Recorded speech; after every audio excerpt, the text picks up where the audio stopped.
नमस्कार मित्रांनो, तोहिरी माझा मितवा या मालिकेच्या येणाऱ्या पुढील भागामध्ये मित्रांनो एक आता जबरदस्त ट्विस्ट तुम्हाला बघायला मिळणार आहे। राकेशने आता जो अपघात स्वतःचा करून घेतलेला आहे आणि तो अपघात तर अपघात नव्हता, डॉक्टरांना पैसे देऊन मात्र त्याने आपली मेमरी गेल्याचं जे नाटक केलेलं आहे तर ते मात्र आता सत्य सगळ्यांच्या समोर अर्णव आणि ईश्वरी कसं उघड करतात आणि शेवटी राकेश आणि वल्लरीच्या जो काही आता संगत असलेल्या एकमेकांच्या जो काही विरोधात पुरावे आहे तर दोघंही एकमेकांच्या विरोधात पुरावे कसे मात्र आता देतात, कारण त्या दोघांमध्ये आता इतकं भांडण लागलेलं असतं। वल्लरी आणि राकेश त्या दोघांना ताई हेच कळत नाही की नक्की प्रॉपर्टी कोणाला घ्यायची आहे। तेव्हा राकेश त्या प्रॉपर्टीसाठी म्हणजे हिस्सा घेण्यासाठी सगळे काही प्रयत्न करून आता ह्या सगळ्यांना बर्बाद करण्याचा प्रयत्न तो करत आहे। आणि त्याच वेळेस जेव्हा आता ह्या हॉस्पिटलमधून काही माणसं आलेली असतात आणि त्या काही माणसांना मात्र आता राकेशने पैसे दिलेले नाहीत, जेणेकरून अर्णवला किडनॅप करण्यासाठी ज्या गुंडांना त्याने बोलावलेलं असतं त्या गुंडांचे पैसेच मात्र राकेशने दिलेले नाही। आणि तेवढ्यात ते गुंड मात्र घरी येतात आणि ते गुंड पूजेच्या वेळेसच आलेले आहेत आणि ते गुंड जेव्हा आता राकेशला पैशाची मागणी करत असतात तर त्याच वेळेस म्हणजे मामीनी सुद्धा बघितलेलं आहे आणि त्याच वेळेस म्हणजे आता ह्या ईश्वरीने सुद्धा बघितलेलं आहे, कारण ईश्वरीला राकेश नक्की ह्या दोन गुंडांशी बोलतोय आणि तेच गुंड म्हणजे आता अर्णवला किडनॅप करण्यासाठी तेथे होते। हे सगळं काही ईश्वरीला समजलेलं असतं आणि ईश्वरीने आता ते सगळं काही डोक्यामध्ये आपला विचार करत असते, परंतु घरामध्ये सत्यनारायणाची पूजा असल्यामुळे ती काही आता लक्ष देत नाही।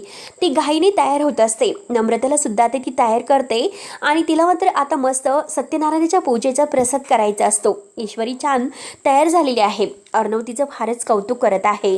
अर्णव म्हणतो की ईश्वरी आज तू इतकी सुंदर दिसत आहे, इतकी सुंदर की खरंच तुझं कौतुक करावं तितकं कमी। आणि तो तिच्या डोळ्यातील जे काही काजळ आहे तर ते काजळ काढून तिच्या गालाला लावतो, तेव्हा किसी की नजर न लगे असं खुशत प्रेमाने म्हणतो। आणि त्याच वेळेस ईश्वरी म्हणते की हो अर्णव सर, तुम्ही सुद्धा आज फारच भारी दिसतात, खरंच खूपच छान। अर्णव तिला थँक्यू बोलतो आणि दोघे आता एकमेकांना घट्ट मिठी मारतात। त्यानंतर आता ईश्वरी म्हणते की अहो अर्णव सर, मला तुम्हाला हे सांगायचं होतं, कारण राकेशला आज कोणते तरी दोन वेगळीच माणसं भेटायला आली होती आणि ती माणसं मला जरा ओळखीची वाटत होती। तेव्हा अर्णव विचारतो की काय बोलतेस अगं मी सिंदोर, कोण माणसं होती ती? आता ईश्वरी म्हणते की जरा ओळखीची वाटत होती, कारण कुठेतरी मी त्यांना बघितल्यासारखं वाटतं। त्यानंतर आता इकडे जे घरामध्ये सत्यनारायणाच्या पूजेसाठी आता ही नम्रता खूप छान तयार होते, परंतु आता ही वल्लरी तिचा अपमान करत असते, काही ना काही बोलून प्रत्येक गोष्ट तिला टॉन्ट मारत असते। नम्रताला वाईट वाटतं पण आकाश तिला आधार देतो, तेव्हा नम्रता सर्व काही सहन करून घेते। आणि आता नम्रताला मात्र राकेशचा फारच राग येत असतो। घरामध्ये सगळेजण आता पूजेसाठी तयार झालेले आहेत। राकेश सुद्धा आता घाईघाईने फोनवर बोलत येतच असतो, कारण त्याला डॉक्टरांचा कॉल आलेला आहे आणि डॉक्टरांनी त्याला हॉस्पिटलला बोलावलेलं असतं चेकअपसाठी, कारण त्याची मेमरी गेलेली नाही आणि डॉक्टरांचे जे पैसे त्याने देऊ केले होते ते पैसे दिलेले नसतात। तेव्हा डॉक्टर म्हणतात की हे बघा राकेशजी, तुम्ही जर माझे पैसे दिले नाहीत तर मी लवकरात लवकर हे सगळं काही सांगेल, तुम्ही मेमरी गेल्याचं नाटक करत आहात हे सगळं मी घरच्यांसमोर सांगेल, त्यामुळे लवकरात लवकर माझे पैसे मला हवे आहेत। तेव्हा राकेश विचार करतोय की आता मात्र पैसे कुठे मिळवावे लागतील, कारण आता प्रत्येकजण पैसे मागत आहे आणि त्या गुंडांचे सुद्धा पैसे मला द्यावे लागतील, कारण ते गुंड आता जर घरापर्यंत आले तर उद्या ते काय करतील तपास लागणार नाही, त्यामुळे त्यांचे पैसे मला द्यावेच लागतील।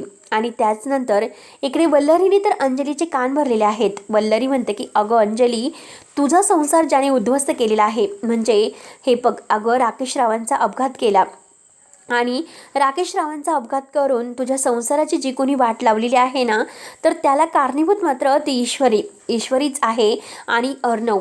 आता अंजलीला असं वाटतं की खरंच ईश्वरी तर आहेच, म्हणून ती आता नम्रताच्या खूपच पुढे पुढे करत असते। आता घरामध्ये सगळेजण जमल्यानंतर आता सत्यनारायणाची पूजा वगैरे आहे तर ती पार पाडते आणि त्याच वेळेस आता सत्यनारायणाच्या पूजेच्या वेळेस नम्रताने खूप छान तयार झालेली आहे, सगळेजण तिचं कौतुक करत आहे। आणि सत्यनारायणाची पूजा वगैरे झाल्यानंतर गुरुजी मात्र आता दोन्ही जोड्यांचं खरंच खूप कौतुक करतात। ईश्वरी आणि अर्णव या दोघांचं सुद्धा खूप कौतुक करतात। वल्लरीला खूपच जळफळाट होत असतो आणि आता वल्लरीला असं वाटतं की आता ह्या नमूचा म्हणजे ही नम्रता आहे, हिला तर घराच्या बाहेर काढण्यासाठी आपल्याला तर काही तर पुरेसं करावं लागेल, जेणेकरून आकाशच्या समोर हिचं काही ना काही भांडं आपल्याला फोडून हिचे म्हणजे चुकीचं आपण तिच्याशी वागायचं आणि हे सगळं आकाशला दाखवायचं, जेणेकरून आकाश मात्र हिला अगदी तिच्या माहेरी नेऊन सोडेल. असं काहीतरी आपल्याला खेळ खेळावा लागेल. म्हणून मात्र ती आता नम्रताच्या विरोधात मात्र काहीतरी कट कारस्थान करायला घेते. परंतु तिला माहिती नसतं की या सगळ्या अगोदर आता ईश्वरीशी आपल्याला तोंड द्यावं लागेल, जेणेकरून आता नम्रता आणि ईश्वरी या दोघीमध्ये जर भांडण लागलं तर ते आपल्या खूपच फायद्याचं असेल, असं आताही वल्लरीने विचार केलेला असतो. आणि वल्लरीला तर आता ही नम्रता सून म्हणून नकोच आहे आणि त्यासाठी तिचे आता प्रयत्न सुरू आहेत.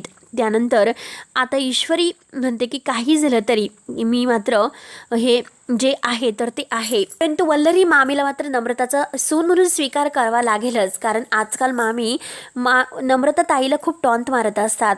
घरामध्ये प्रत्येक गोष्टीत तिला असंच तिचा अपमान वगैरे करत असतात. नम्रता सहन करून घेते, परंतु असं मामींनी वागायला नको, कारण ताईची काही चूक नसताना मामी मात्र वाटेल तसं नम्रताला बोलत असतात. याचं ईश्वरीला फार वाईट वाटतं. त्यानंतर मात्र आता इकडे वल्लरी घाईने अंजलीचे कान भरते आणि घरामध्ये आता लवकरात लवकर तू काहीतरी ते केस आहे तर ती केस मात्र पोलिसामध्ये दे, कारण जर तुझ्या नवऱ्याचा ज्यांनी कोणी अपघात केलेला आहे आणि ते जर असेच मोकळे फिरत असतील तर काय उपयोग. अगं जेणेकरून हे पण आता तुझ्या हस्तखेळच्या संसारावर आणखीन कोणाची दृष्ट लागायला नको, म्हणजे हे पण मागे त्यांचा अपघात केला आणि यापुढे सुद्धा त्यांचं काही व्हायला नकोय, म्हणून मात्र आता मी तुला सावध करत आहे. लवकरात लवकर तू पोलिसामध्ये केस दे आणि हे कोणी अपघात केलेला आहे लवकरात लवकर शोधून काढूयात. पण त्याच वेळेस आता वल्लरी मामीला आता ह्या राकेशचं खरं रूप शोधून काढायचं असतं. वल्लरी मामी आता राकेशच्या जवळ येते आणि राकेशला विचारते की काय हो जावई बाप्पू, नाटकं करता की काय मेमरी गेल्याचं, कारण तुम्हाला तर काही आठवत नाही. मग ती माणसं कोण होती की ती अचानक तुम्हाला भेटायला आली होती. त्यावरती आता लगेच राकेश म्हणतो की काय बोलतात अहो, ती माणसं म्हणजे मला कोण भेटायला आलं होतं. आता वल्लरी म्हणते की अहो जावई बापू किती खोटं बोलता, मी माझ्या डोळ्यांनी बघितलं तुम्ही त्या माणसांशी बोलत होतात आणि तरीसुद्धा म्हणतात की कोण माणसं होती. तेव्हा राकेशला काही उत्तर द्यावं तेच काही कळत नसतं, परंतु ते कसलं तरी गुंड आहेत मला वाटत होतं. आणि तुम्ही आत्ता फोनवर सुद्धा बोलत होतात की डॉक्टरांबद्दल, आणि डॉक्टर म्हणजे नक्की मी तुमच्यावर अगदी म्हणजे तुमचा पाठलाग करत आहे असं समजा, कारण तुम्हाला जरी काही आठवत नसले परंतु मला चांगलंच आठवतं या अगोदर तुम्ही काय काय केलेलं आहे आणि यापुढे सुद्धा काय काय करता. तेव्हा राकेश म्हणतो की अहो मामी तुम्ही काय बोलतात, मला खरंच काही समजत नाही. राकेश मात्र आता लगेच हा मामीसमोर नाटकं करायला सुरुवात करतो, परंतु मामी लगेच आता रियाचा आणि त्याचा एकत्रित फोटो मात्र राकेशला दाखवते. आणि तुम्हाला खरंच काही ओळखत नाही का, अंजलीला हे सर्व मी दाखवू का. आता अंजलीला का दाखवू म्हटल्यानंतर आता शेवटी राकेश म्हणतो की मामी हे बघा, आता तुमचंही ध्येय एकच आहे आणि माझंही ध्येय एकच आहे, कारण ही प्रॉपर्टी आपल्याला हडप करायची आहे आणि त्या ईश्वरीला तुम्हाला घराच्या बाहेर काढायचं आहे आणि मला सुद्धा त्या अर्णवला वाटेतून अगदी सहजपणे दूर करायचं आहे. त्यामुळे आता आपण सगळं जे करायचं आहे तर ते 50-50 करूयात. आणि त्याच वेळेस आता राकेशच्या मोबाईलवर पुन्हा एक कॉल येतोय आणि आता ते गुंड त्याला फोन करून धमकावत असतात की तू जर पैसे दिले नाही तर मात्र आम्ही तुझ्या घरापर्यंत पोहोचू. तर राकेशला आता धक्काच बसतो. राकेश म्हणतो की हे बघा मी तुम्हाला सांगून ठेवतो, आता प्लीज असं काही करू नका, लवकरात लवकर मी तुमचे सगळे काही पैसे देतो, कारण मी आत्ताच 35 लाख मिळवलेले आहेत आणि ते 35 लाख माझ्या हातामध्ये यायला हवेत, म्हणून मी ते पैसे आहेत ते पैसे आल्यानंतर मी सगळं काही तुम्हाला देतोय. तेव्हा मात्र आता हे सगळं काही वल्लरीने ऐकलेलं असतं आणि त्याच वेळेस जेव्हा घरामध्ये पोलीस आलेले आहेत, जेव्हा आता पोलीस आले तर घरात सगळ्यांना मात्र फार मोठा धक्का बसलेला असतो, कारण आता पोलीस आले म्हणून हे सगळं कारस्थान अंजलीने का केलं आणि अंजलीला नक्की हे कोणी करण्यासाठी सांगितलं. अंजली इतक्या घाईनेही करू शकत नाही, नक्की मामीचा प्लॅन असेल हे वल्लरीने ओळखलेलं असतं. तर ईश्वरी म्हणते की ठीक आहे आणि आता मी जे काही म्हणजे हे केलेलं आहे तर आता पोलिसांना म्हणते की हो आता लवकरात लवकर तुम्ही हे सत्य शोधा आणि त्यासाठी मी तुमची मदत करेल, कारण जेथे हे सर्व घडलेलं आहे तर तेथील CCTV फुटेज वगैरे सगळं काही पुरावे आता आपल्याला शोधायचे आहेत. राकेशची तर बत्ती गुलच होते, कारण राकेशला असं वाटतं की ही ईश्वरी काही पण करेल आणि काही पण करून शेवटी ती आता आपलं सत्य लवकरच बाहेर काढेल.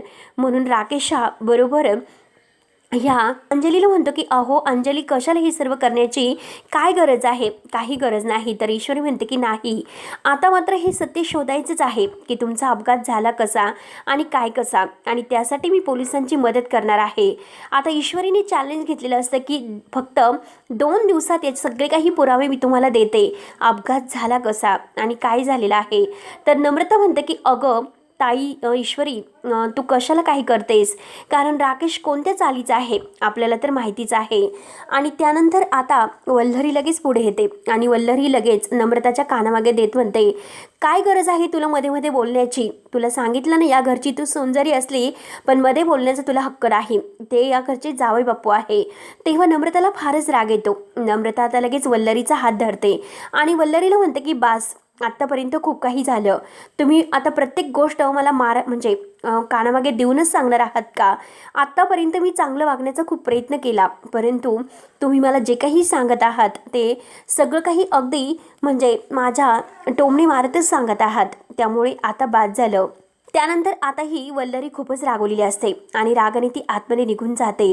तिला असं वाटतं की काही झालं तरी आता शेवटी मात्र ह्या नम्रताला धडा शिकवावाच लागेल. आज सगळ्यांच्या समोर मात्र तिने आपलं जे काही केलेलं आहे तर ते उघड करायला नको, आणि हे सगळं काही सत्य आता मला शोधून काढून आता ह्या सुप्रियाला अगोदर या जगातून संपवावं लागेल, आणि तरच मात्र आता हे सत्य शोधून सगळ्यांच्या समोर मात्र सत्य मला आणायचं आहे की आता हे सगळं मी केलेलं नाही. ईश्वरीला पुरावे शोधूनच द्यायचे नाहीत.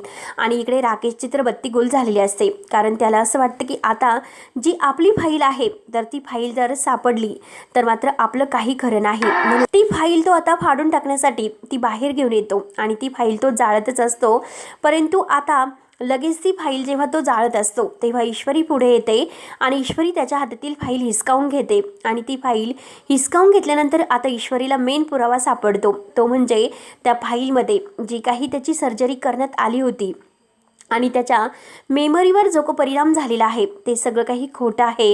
ही मात्र आता हे सगळं काही ईश्वरीने ओळखलेलं असतं. ईश्वरी आता पोलिसांना तो पुरावा देते आणि घरच्यांसमोर सुद्धा पुरावा घेऊन येते. तेव्हा मित्रांनो, आता पुढे नक्की काय होईल हे बघायला विसरू नका. तोपर्यंत धन्यवाद.